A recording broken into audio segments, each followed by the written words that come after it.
जहीर पर कराची में एक और मुकदमा दर्ज। मेहदी अली काज़मी ने जहीर नेक्सस को दाएं दिखाकर बाएं जोर का झटका मार दिया।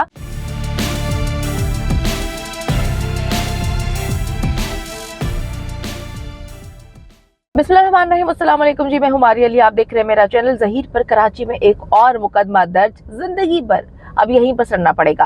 ज़हरा काज़मी जी खुद कोर्ट जाएगी और जाकर बोलेगी कि मैंने जहीर से जो है वो खुला लेनी है। मेहदी अली काज़मी ने जहीर नेक्सस को दाएं दिखाकर बाएं जोर का झटका मार दिया। सारी उम्र ये याद रहने वाला है। क्या माइनर बच्ची के बिहाफ पर बाप भी तलाक ले सकता है? नए मुकदमे के बाद जहीर की जो है जिंदगी मजीद तंग होने लगी है, टांगे कांपना शुरू हो गई हैं और जो है उसको नजर आना बंद हो गया है। जो उसके चेले चमटे हैं वो भी पागल हो गए हैं और बहकी बहकी बातें कर रहे हैं। तो अब मैं आपको बताती चलूं कि जी अल्हम्दुलिल्लाह मामला जो है वो सही सिमत में चल रहे हैं। ज़हरा काज़मी जल्द वापस आने वाली है, लेकिन जहीर के लिए प्रॉब्लम्स जो है वो हर गुजरते दिन के साथ बढ़ती जा रही हैं, क्योंकि जहीर ने जो है वो अब कराची में ही रहना है। कराची में ना सिर्फ मुकदमा भुगतेगा बल्कि उसको पता चलेगा कि किस तरह से उसने एक बच्ची को बरगलाया, उसको अगवा किया और क्या प्लानिंग थी, किस तरह से उसको बाहर बेचना था। अच्छा जी, ज़हरा काज़मी केस में अब फैसला कुन मोड़ आ चुका है।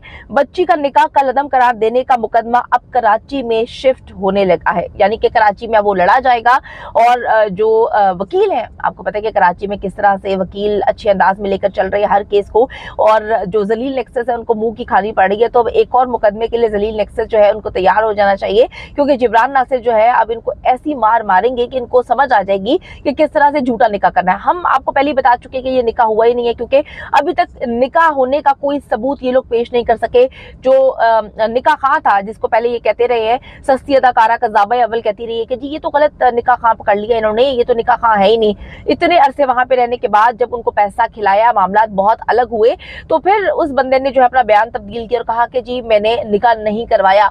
फिर जब उसकी जमानत नहीं हो रही थी तो फिर उसने कहा कि हाँ जी मैंने अल्लाह की खातिर निकाह करवाया। तो ये निकाह जो अल्लाह की खातिर करवाया, इसका कोई सबूत नहीं है, ना कहीं पर रजिस्टर हुआ है, ना इसकी कोई वीडियो क्लिप है, ना कोई ऑडियो है, ना कोई ऐसे सबूत है जिससे पता चल सके कि ये निकाह हुआ है। क्योंकि पहले दिन से ही जो निकाह हुआ था, ये निकाह खां कहता रहा कि जी मेरे से जबरदस्ती जो है मुझसे झूठ बुलवाया गया, क्योंकि मैंने कुछ पेपर्स पे सिग्नेचर करके राय खुर्रम को, जो कि वकील थे इनके पहले और अब ये उनकी बुराइयां करते नहीं थकते, उनके पास रखवाए हुए थे, तो उन्होंने उसका मिस यूज किया है। तो अब जो निकाह ही नहीं हुआ उस पर ये लोग क्लेम करते हैं बार बार कि जी ज़हरा काज़मी बीवी है और शौहर है, मियाँ बीवी को अलग किया। इसमें ये आपको पता है कि फिरकावादियत को भी बीच में लेकर आने की कोशिश करते हैं। कज़ाबा जो है रोज आकर बकवास करती है, गले फाड़ फाड़ के कहती है कि जी फिरकावादियत है, ये फिरकावादियत है। मेहदी अली काज़मी जो है वो अहले तशय्युअ में करना चाहता था, लेकिन ज़हीर का ताल्लुक अहले सुन्नत से है, जो है वो शिया सुन्नी का मामला है, और इसी वजह से जो है ज़हरा काज़मी की उम्र भी इन्होंने कम बताई है। ज़हरा काज़मी जो है वो 18 साल की है, बालिग है।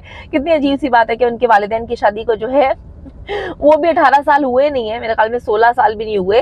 तो उनको इनकी कोशिश है कि जी ये कहने की कि जी बच्ची जो है वो उनकी पैदाइश पहली हो गई थी बच्ची की, और शादी जो है वालिदैन ने बाद में की। मेरे ख्याल में ये कज़ाबा अव्वल अपने खानदान के बारे में बता रही है कि इसकी पैदाइश पहले हो गई थी, इसके वालिदैन ने बाद में शादी की थी, पता नहीं की भी थी कि नहीं। अच्छा जी, अब मैं आपको एक बात बताती चलूँ कि जो लाहौर से ज़हरा काज़मी का जो केस है वो अब जा रहा है कराची में, और कराची चाइल्ड प्रोटेक्शन सेंटर जो है आमद के बाद बच्ची का लाहौर आकर अदालत में पेश होना मुश्किल था, क्योंकि आपको पता है कि न्यूट्रल जगह पर बच्ची को शिफ्ट करना बेहद ज़रूरी था। और बच्ची से तो पहले ये कहलवा चुके हैं लाहौर की एक अदालत में मजिस्ट्रेट के सामने कि जहीर जो है वो उसको तंग करता है, जहीर के साथ वो रहना नहीं चाहती, जहीर ने उसको रात को घर से बाहर निकाल दिया था। तो बच्ची तो बेचारी ना जहीर के साथ रह सकती है, और वालिदैन के अगर वालिदैन के साथ नहीं रह सकती तो जहीर के साथ भी नहीं रह सकती। तो अब बच्ची का जो है कराची से लाहौर जाना ये पॉसिबल नहीं है, क्योंकि वो एक महफूज जगह नहीं है बच्ची के लिए। अगर बच्ची के वालिदैन जो है एक अरसे तक कराची में रहते हुए बच्ची से उन्होंने मुलाकात नहीं की, क्योंकि बच्ची की सेफ्टी बेहद जरूरी थी, तो अब बच्ची को उस जगह पर कैसे भेजा जा सकता है जहां पर इन लोगों का सारा जो है एक जलील नेक्सस ऑपरेट हो रहा है। तो अब इंशाल्लाह ताला जी ये केस जो है वो कराची भी आएगा, और जो है अब ये केस जीतेंगे भी। बच्ची का जो निकाह है, जो कि कभी हुआ ही नहीं था, एक हवाई निकाह है, वो खत्म भी होगा और बच्ची जो है वो अपने वालिदैन के पास भी वापस जाएगी। अब मेहदी अली काज़मी को भी अगर कराची की बात करें तो वहां पर वो मौजूद होते हैं, तो उनको भी वहां पे पेश होने की सहूलत मिल जाएगी और मुकदमे का फैसला जो है वो जल्द अज जल्द आ जाएगा। और फैसला जो है वो हम सबको पता है कि क्या है, लेकिन एक कर्टसी है, उसको पूरा करना जरूरी है। ज़हीर तो पहले ही कराची में मौजूद है, क्योंकि वो अपना सब कुछ बेच बाच के कराची शिफ्ट हो चुका है। उसको पता है कि अब उसकी सारी जिंदगी जो है वो कराची में ही गुजरेगी, अदालतों के धक्के खाते हुए, और जेल जो है वो कराची में ही जहाँ पे उसने जाना है, तो वो कराची के सिविल कोर्ट में ही अब जलील होता रहेगा। लाहौर से कराची केस शिफ्ट होने का सुनकर जलील नेक्सस की हालत जो है इस वक्त मजीद पतली हो चुकी है। वो परेशान हो गए, पागल हो गए और बहकी बहकी बातें कर रहे हैं। जब भी ऐसे मामला होते हैं तो वो झूठी चीजें बताते हैं और लिखते हैं कि जी आज मेहदी काज़मी का वकील पेश नहीं हुआ, आज ये हो गया, हमने चारों खाने निश्चित कर दिया, हम केस को जीत गए, अजीबोगरीब किस्म की बातें करना शुरू हो गए। लेकिन जो चीज मैंने अब देखी है कि अब उनके अंदर से बेगैरती उनकी मजीद सामने आना शुरू हो गई है और डर उनके अंदर खत्म हो चुका है, जो कि सिस्टम पर एक सवालिया निशान है। इन लोगों पर तौहीन अदालत लगी हुई है कि किस तरह से इन्होंने अदालत के फैसलों की जो है वो धज्जियां उड़ाई थी और किस तरह से जो है जजिस पे बात कर रहे थे, किस तरह से मेहदी अली काज़मी और उनकी फैमिली को बदनाम कर रहे थे।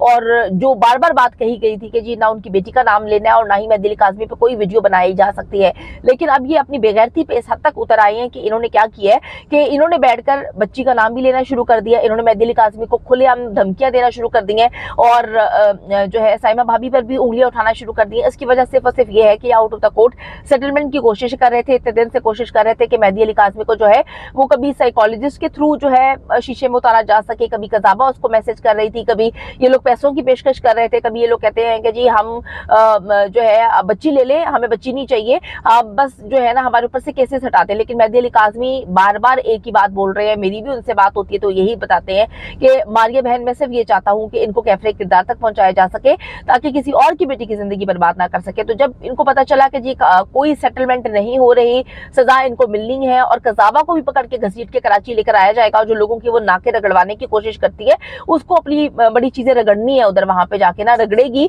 और माफिया मांगेगी कि किस तरह से उसने माँ बाप को जो है तकलीफ दी है और दिल दुखाया है। तो अब इन्होंने एक बार फिर से गंद घोलना शुरू कर दिया है, क्योंकि इनको पता है कि हम जब हारने लगते हैं तो फिर शोर मचाना शुरू हो जाते हैं। अब जलील एक्सेस की पूरी कोशिश ये है कि जी केस लाहौर में ही रहे ताकि ये कराची में होने के बहाना बना के जो है ये लोग मामला को, केस को लटकाए और ये केस कभी खत्म ही ना हो। लेकिन जी लाहौर के जज साहब ने मेहदी काज़मी की लीगल टीम की दरखास्त मानते हुए केस कराची शिफ्ट करने पर जो है वो एग्री हो चुके हैं। अब हर केस कराची में है, ना बच्ची को जो है वो लाहौर आना पड़ेगा, ना मेहदी भाई को लाहौर आना पड़ेगा, और अब इनको घसीटेंगे, एक एक को घसीटेंगे, एक एक को वहां पर सजा दी जाएगी। मैं आपको थोड़ा सा ये बताती चलूं कि इस वक्त शेल्टर होम में बच्ची जो है वो बड़ी पुरसुकून है और 16 तारीख आ रही है इंशाल्लाह ताला मेहदी भाई की और उनकी बीवी की मुलाकात होने वाली है। इस मुलाकात में कुछ मजीद राज खुलकर सामने आएंगे। ये वो राज है जो हर किस्तवार तक जो है वो अपने वालिदैन तक पहुंचा रही है, क्योंकि 3 घंटे की मुलाकात का वक्त है इस वक्त। पिछली मुलाकात भी 3 घंटे की थी, इससे पहले मुलाकात जो है वो 5 घंटे की हुई। तो बच्ची को जैसे जैसे चीजें याद आती रहती हैं वो बताती रहती है और वालिदैन जो है वो आगे जज साहब को और जो अपने वकला है उनको बताते रहते हैं, लीगल टीम को बताते रहते हैं कि क्या क्या मामला हुए। तो अब इंशाल्लाह ताला जी चीजें अच्छी सिमत में आ रही हैं, जैसे जैसे मुलाकात हो रही है बच्ची मजीद खुल रही है और वालिदैन के साथ जो है वो एग्रीमेंट हो रहा है कि जी हाँ मैं आपके साथ वापस जाना चाहती हूँ। तो ज़ारा काज़मी जो है वो जल्द वापस आएगी अपनी नानी, बहनों और वालिदैन के पास और बैठ कर बताएगी कि किस किस ने उसके साथ क्या किया। प्रेस कॉन्फ्रेंस होगी और इन सब के मुख पर जोरदार तमाशे पड़ेंगे।